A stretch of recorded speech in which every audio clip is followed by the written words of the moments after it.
Is a $1 million portfolio enough to provide a comfortable retirement? Of course, this depends on a wide variety of factors. Some people would claim that $1 million is more than enough, while others would only be comfortable with a much higher amount because it just doesn't have the buying power it once did. How luxurious of a retirement do you want? Are you willing to work as long as it takes until you can spend frivolously, or would you be happy with just an average income? By examining typical expenses of a retiree, we can get an idea whether $1 million would provide enough income for an average, below average, or a lavish retirement. Let's look at the major costs of retired households and the income one could expect from a portfolio of that size to determine how comfortable of a lifestyle it would provide. These expenses for older households or those run by someone 65 and older are provided by the Bureau of Labor Statistics. My name is Chris, and I help teach people about money, personal finance, and investing. If you're interested in improving your financial future, make sure to subscribe to the channel and hit the like button if this video is helpful. Out of the major expense categories, it should come as no surprise that housing is the single largest cost. The average retiree spends a reasonable amount of about $1,322 per month on this category. This could be due to the fact that many older people own their homes mortgage-free. It could be because they purchased their home many years ago for a low price and their costs have remained largely unchanged. It could also be due to the fact that they have been living in the same place for many years.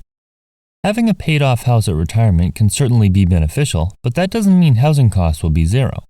In fact, the mortgage payment is only a portion of the total housing costs. Taxes, insurance, and maintenance easily add up. $567 is the average cost for transportation of retirees and their second largest expense. This is quite high considering many elderly households share a vehicle and simply don't drive as much as they once did. They're not commuting to work or driving the kids back and forth to soccer practice. Spending a total of $6,804 per year on this single expense seems high, but it's still lower than the average of households of other ages, which comes in at around $9,000 per year. Various finance advice recommends keeping total transportation costs under 10% of your gross income. This will help you avoid the popular habit of overspending in this category when it can be tempting to do so. Healthcare is the third largest cost at $499 per month, or just under $6,000 per year. Contrary to popular belief, this figure shows that healthcare costs don't necessarily spiral out of control in old age. Medicare and Medicaid help keep these costs reasonable for the elderly. However, it is important to consider long-term care and weigh the pros and cons of insurance because these expenses can be crippling. In the event that you end up in a long-term care facility, your assets could be at risk if you're not able to pay the monthly expense. Nursing homes cost an average of $8,000 per month, while the annual long-term care insurance premium for couples of 55 years old is around $3,000 annually, according to the AALTC. The high cost of care could easily wipe out retirement savings without the proper planning. Closely following healthcare is the fourth largest expense. The average cost for food is $483 per month. This includes dining out and food at home, but studies show that older people spend less money on restaurants than other age groups. The recent uprisings of delivery services like Uber Eats and DoorDash, in addition to the extra time the elderly have to shop and prepare meals, are the most likely causes for this. Charitable donations are a priority for the retired, which is their fifth largest expense at $202 per month. On average, Americans donate about 3% of their annual income to churches or charity. Finally, entertainment is the last major expense at $197 per month. This is surprisingly low when you have plenty of free time to go to the movies, take a 2-week cruise, or tour the country by RV. But there just might not be room in the budget for those.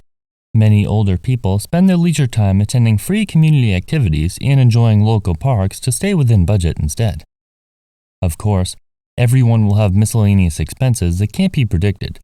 These various costs average $237 per month. In total, these households spend about $3,800 per month, or $45,756 per year. Considering the average median household income is roughly $61,000, that's very close in after-tax dollars. Now, knowing the main spending categories for retirees, let's find out if $1 million is enough to fund them. Using a sustainable withdrawal rate of 4% found by the Trinity study, $1 million will produce $40,000 per year in income. In addition, the average Social Security benefit in 2021 is $1,543 per month per person. Depending on if there are one or two Social Security beneficiaries in the home, the average annual income from this alone would range between $18,516 and $37,032. Adding the Social Security income and the portfolio income together would provide a total annual income before taxes of approximately $58,516 and $77,032. Is that enough to fund the average retiree's household expenses when considering taxes? It would be safe to say that $1 million combined with Social Security payments is enough to fund a lifestyle with average spending habits without the need for another income stream.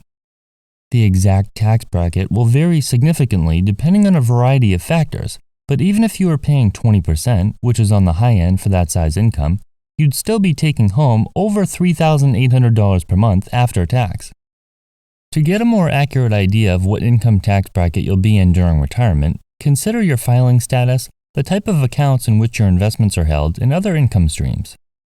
It's important to note that while $1 million is enough to fund the expenses of the average retiree's household, it's possible that they're on budgets and would prefer to spend more if they could. Approximately 1/3 of those who retire end up going back to work, and the decision is most likely financial. It's possible that they're more than happy spending only $197 per month on entertainment, having a food budget that hardly allows for dining out, and only donating 3% of their income.